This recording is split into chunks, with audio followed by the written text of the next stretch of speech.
میں پچھلے 15 دن پہلے مصر کا سفر کر آیا، اور اس سفر کے بعد میں بارہا لوگوں کے سامنے اپنے اس سفر کے تاثرات کو بیان کرتا ہوں۔ یہ موقع بھی ہے کہ ضرور آپ کے سامنے یہ بات آنی چاہیے۔ جب میں مصر گیا تو مصر کے سلسلے میں اس سے پہلے بہت سن رکھا تھا، پڑھ رکھا تھا، مگر مصر جانے کے بعد ایک عجیب سی کیفیت سوار ہوئی ذہن و دماغ پر، اس لیے کہ وہ مصر جہاں 100% مسلمان ہیں، جہاں پر جامعہ ازہر جیسی عظیم یونیورسٹی ہے جو آج سے 1200 سال پہلے قائم کی گئی، اس مصر کی صورتحال یہ ہے کہ حکمران مسلمان، رعایا مسلمان، اس کے باوجود آپ کو اسلام وہاں پر نظر نہیں آئے گا۔ آپ کی آنکھیں اسلامیت کو دیکھنے کے لیے وہاں ترس جائے گی۔ مجھے 3 دن تک وہاں پر اسلام ڈھونڈنے سے بھی نظر نہیں آیا۔ اس کی وجہ یہ کہ ان لوگوں نے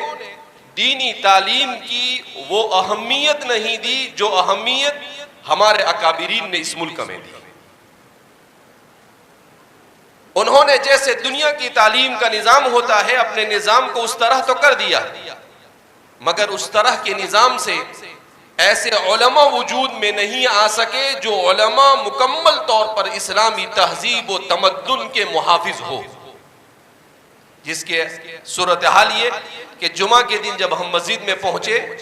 تو قاری صاحب قرات کر رہے تھے،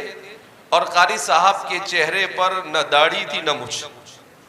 مکمل طور پر ایسا لگتا تھا کہ حضرت ابھی کلین شیو کر تازہ تازہ ہے۔ اس کے بعد خطیب صاحب خطبے کے لیے کھڑے ہوئے، بڑی عمر کے تھے،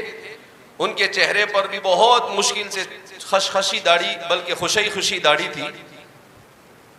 اور جب امام صاحب آگے بڑھے ان کے چہرے پر بھی نہ داڑھی نہ مچھ، کچھ بھی نہیں،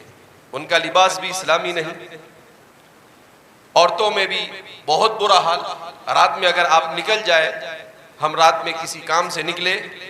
تو نماز کے بعد فوراً مسجد بند ہو جاتی ہے، مسجد میں آپ بیٹھ بھی نہیں سکتے، پڑھ بھی نہیں سکتے، کچھ نہیں کر سکتے، اور آپ کو جگہ جگہ پر ناچنے اور گانے کی محفلیں نظر آئے گی۔ قرآن کریم کے پروگرام میں شریک ہوا تھا، مگر وہ پروگرام آپ کو ایسا محسوس ہوتا، وہاں عورتیں اور مرد مکس بیٹھے ہوئے تھے، مخلوط بیٹھے ہوئے تھے، وہاں پر میوزک آسانی کے ساتھ وہاں کے تمام بڑے علماء کی موجودگی میں بجایا جا رہا تھا، عورتیں فل میک اپ میں قرآن کی اس مجلس کے اندر میں آ کر پرفارمنس کر رہی تھی، وہاں پر آ کر مظاہرہ کر رہی تھی، مگر کوئی کچھ بولنے والا نہیں۔ تو مجھے یاد آیا کہ اللہ رب العزت جزا خیر عطا فرمائے ہمارے علماء کو کہ اس ملک میں بھی اسلام کو اسی طریقے سے ختم کرنے کی کوشش کی گئی تھی، اور لارڈ میکالے نے کہا تھا 1833 میں کہ میں اسلام کو اس ملک سے 50 سال میں ایسے ختم کر دوں گا کہ کہیں پر اسلام کا نام و نشان نظر نہیں آئے گا۔ الحمدللہ 190 سال کے بعد اس ملک میں ہی نہیں، اس کے اطراف و اکناف میں ملا کر 70 کروڑ سے زیادہ مسلمان آج بھی موجود ہے، اور انگریز ڈھونڈنے سے نظر نہیں آتا ہے۔ جاء الحق وزهق الباطل ان الباطل كان زهوقا۔